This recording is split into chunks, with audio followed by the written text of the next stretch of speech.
So I'm sitting there, and you can barely see this car over there. You see this car? I'm going to zoom it up. Well, that guy's a kitchen worker that works on Fort Hood. Oh, sorry, Fort Cavazos, because, we had to rename it. We had to rename it because it was named after a Confederate general, the politically correct world. So anyway, I was sitting here thinking, when I go thinking, that's a problem. Say those kitchen workers getting in the car. He ain't allowed to drive his vehicle in that gate. Now, that's a federal institution. And obviously he got a job out there, and you got to pass the clearances, and he got hired on. But he obviously hasn't got his car registered on Fort Hood. And I'm going to get to my point here in a minute. He hasn't got his car registered on Fort Hood, so he has to park. Poor guy's got to park over there, walk all the way into the installation. You see him leaving?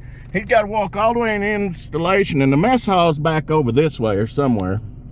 So he got to walk all the way in there. Of course, he's got clearance because it's a gate shack. You see where all them vehicles are lined up? And there's a MP car pickup over there. There's cars lined up.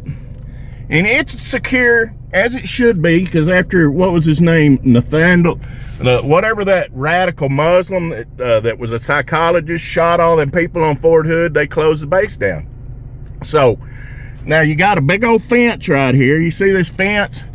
You got military that are armed, and you got all this stuff, and this poor guy that's feeding the soldiers working on Fort Hood obviously is an American and a citizen, and is a Texan.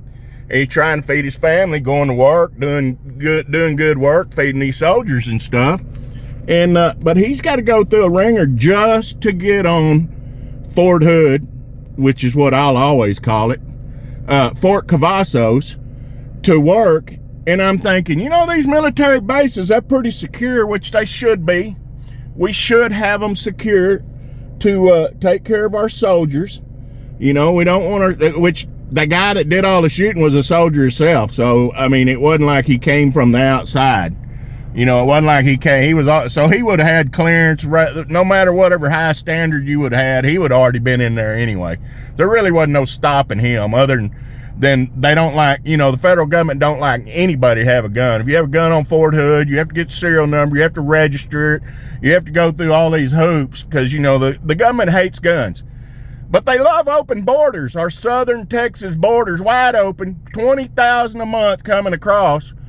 And it's kind of asinine to think about how secure these federal military bases are. So obviously the federal government knows about security and securing borders and perimeters.